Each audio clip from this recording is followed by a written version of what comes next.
The iceberg soldier rule the world के episode 3 में हम लोग देखते हैं एक बंदे को जो कि उस मॉन्स्टर को वापस से रिवाइव कर देता है जिसको रे ने पहले हरा चुका होता है। और अब वो मॉन्स्टर पहले से और ज्यादा स्ट्रॉन्ग हो चुका है। उसे देखकर सारे लोग डरने लगते हैं।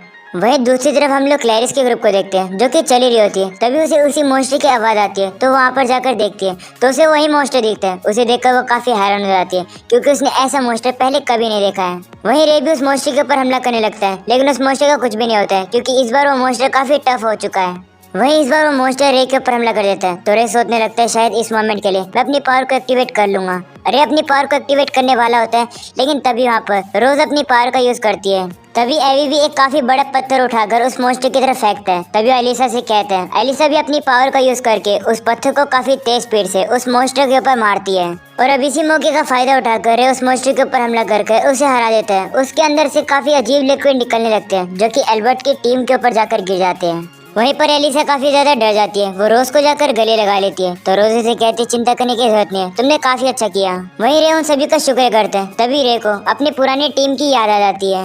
वहीं पर एल्बर्ट अपने दोस्तों को छुड़ाने चला जाता है। एल्बर्ट के दोस्त कहने लगते हैं रे तो सही में ज्यादा स्ट्रॉन्ग है। ये सुनकर एल्बर्ट काफी ज्यादा गुस्सा हो जाता है और अपने दोस्तों को चुप करा देता है। वहीं क्लैरिस भी काफी ज्यादा शॉक हो जाती है ये देखकर कि रे इतना ज्यादा पावरफुल है। वहीं दूसरी तरफ हम लोग उसी बंदे को देखते हैं जिसने उस मॉन्स्टर को रिवाइव किया होता है। वो रे के टीम को देख रहा होता है और अब वो वहाँ से गायब हो जाता है। जिसके बाद हम लोग देखते हैं रे का ग्रुप अब अगले चेक पॉइंट पर स्टैंप लगाने आ जाता है। जिसके बाद हम लोग देखते हैं ये ट्रेनिंग एग्जाम खत्म हो जाता है। टीचर सभी को विनर अनाउंस करते हैं जो कि होता है एमिलिया का ग्रुप। ये सुनकर सारे स्टूडेंट काफी ज्यादा शौक हो जाते हैं। वहीं पर क्लैरिस तो ताली बजाने लगती है। तभी उसे रियलाइज होता है कि उसके टीममेट उसे गुस्से में देख रहे हैं इसलिए वो चुप हो जाती है। वहीं हम लोग उन्हीं तीनों लड़कियों को देखते हैं। वो लोग तो एक्सेप्ट ही नहीं करे होते कि रे जीता है। वो कहने लगते हैं रे बस इसलिए जीता है क्योंकि उनके ग्रुप में रोज थी। स्टूडेंट की बातें सुनकर रवि कहते हैं लगता है ये लोग हमें चेयर अप नहीं करेंगे। तो रे कहते हैं ये मेरी गलती है, ये लोग मुझे ही देखकर खुश नहीं है। ये सुनकर एलिसा रे को कहती है इन सब लोगों की बातों को दिल पर मत लो, ये तो ऐसे ही बोलते हैं। ये सुनकर रवि कहते हैं हाँ एलिसा सही कह रही है, हम लोग फर्स्ट प्लेस पर आए हैं तो फर्स्ट प्लेस पर आए हैं, कोई भी इस बात को चेंज नहीं कर सकता है। जिसके बाद हमें एल्बर्ट को दिखाया जाता है जो कि वाकई में काफी ज्यादा गुस्से में लग रहा होता है क्योंकि रे जीत गया है। वहीं पर रोज कहने लगती है देखा ये नोबल्स एक कॉमनर की तारीफ भी नहीं कर सकते, इसी कारण से मुझे नोबल्स पसंद नहीं है। वहीं एमिलिया की इस बात को उनकी टीचर भी सुन लेती है। और अब अगले सीन में हम लोग रे की मास्टर को देखते हैं जो कि किसी का वेट कर रही होती है। वो कहने लगती है उसे 2 महीने हो गए वो अभी तक नहीं आया है। एक पर्सन 3 दिन के अंदर चेंज हो जाता है, पता नहीं वो क्या कर रहा होगा।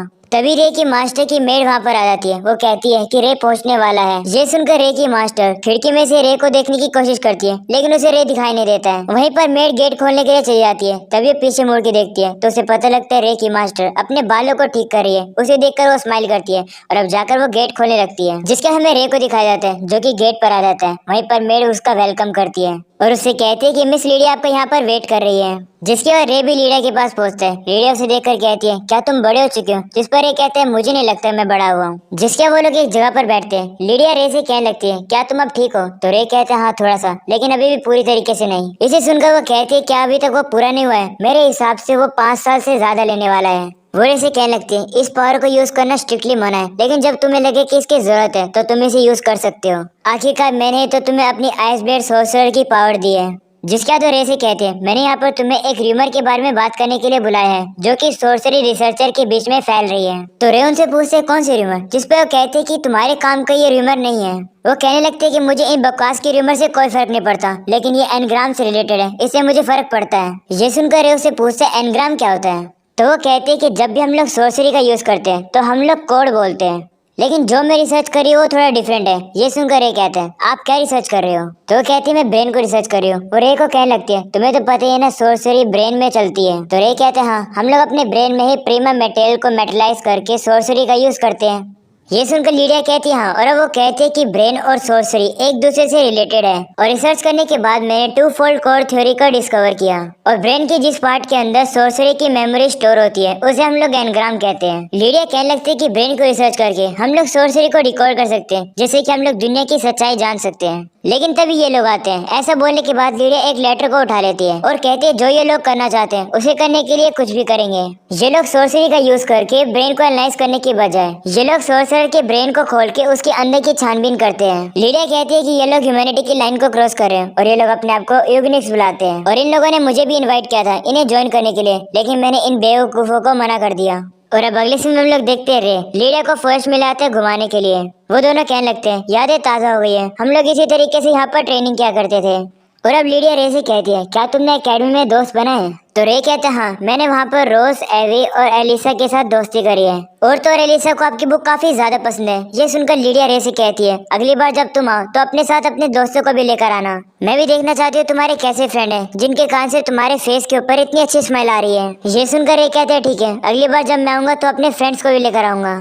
और अब अगले सीन में हम लोग देखते हैं लीडिया कहती है जून आ गए, इसका मतलब मैजिक शिविर शुरू होने वाला है। ये सुनकर रे कहते हैं ये वही कंपटीशन है ना जो कि किंगडम की 3 एकेडमी के बीच में होने वाला है। तो लीडिया कहती है हाँ, और वो बताती है कि वो इस टूर्नामेंट में 4 बार जीत चुकी है। वो रे से कहती है अगर तुम भी पार्टिसिपेट करोगे तो तुम भी 4 बार जीत सकते हो। तो रे कहते हैं बेहतर यही रहेगा कि मैं बैकग्राउंड में रहूं, वैसे भी लोगों को पसंद नहीं आएगा अगर मैं जीतूंगा तो, और मुझे अपने फ्रेंड्स को भी चेयर करना है। ये सुनकर लीडिया रे से कहती है तुम्हारे जो भी मन में है तुम ऐसा करो। जिसके बाद रे को एक छोटी सी बुक देती है और कहती है शायद से एक दिन ये तुम्हारे काम आ जाए। तो रे भी उस बुक को ले लेता है और वो लीडिया का शुक्रिया करता है और कहते हैं मैं इसे संभाल कर रखूंगा। और अब अगले दिन हम लोग रे को देखते हैं जो कि जॉगिंग कर रहा होता है। तभी वो एलिसा के घर के बाहर से जाता है। एलिसा भी बाहर आ रही होती है। तो रे उससे पूछता है तुम कहाँ पर जा रही हो? तो वो बताते हैं कि मैं लाइब्रेरी में जा रही हूँ। ये सुनकर रे उसे कहते हैं क्या मैं भी तुम्हारे साथ चल सकता हूँ? ये सुनकर एलिसा शर्मा जाती है और वो रे को हाँ कर देती है। जिसके बाद वो लोग कपड़े चेंज कर आ जाते हैं। रे एलिसा की तारीफ करने लगता है और कहता है तुम काफी क्यूट लग रही हो। एलिसा भी उसकी तारीफ करके कहती है तुम काफी हैंडसम लग रहे हो। जिसके बाद रे उसे पूछते हैं कि हमें कपड़े चेंज करने की क्या जरूरत थी? जिस पर वो कहती है कि हम दोनों एक साथ जा रहे हैं कहीं पर, इसलिए मुझे लगा कि हम दोनों को अच्छी ड्रेस पहननी चाहिए। जिसके बाद हम देखते हैं वो लोग लाइब्रेरी में पहुंच जाते हैं। वहीं पर एलिसा हर बार की तरह एंसवर्थ की बुक को पढ़ने लगती है। और अब एलिसा शौक हो जाती है ये देखकर कि रे एक लव नोवेल पढ़ रहा है। रे कहने लगता है कि ऐसी नोवेल को पढ़ने के बाद हम लोग लोगों के इमोशन को सीख सकते हैं, क्योंकि मुझे प्यार और इमोशन के बारे में ज्यादा कुछ नहीं पता है, इसलिए ऐसी नोवेल मुझे अपनी तरफ अट्रैक्ट करती है।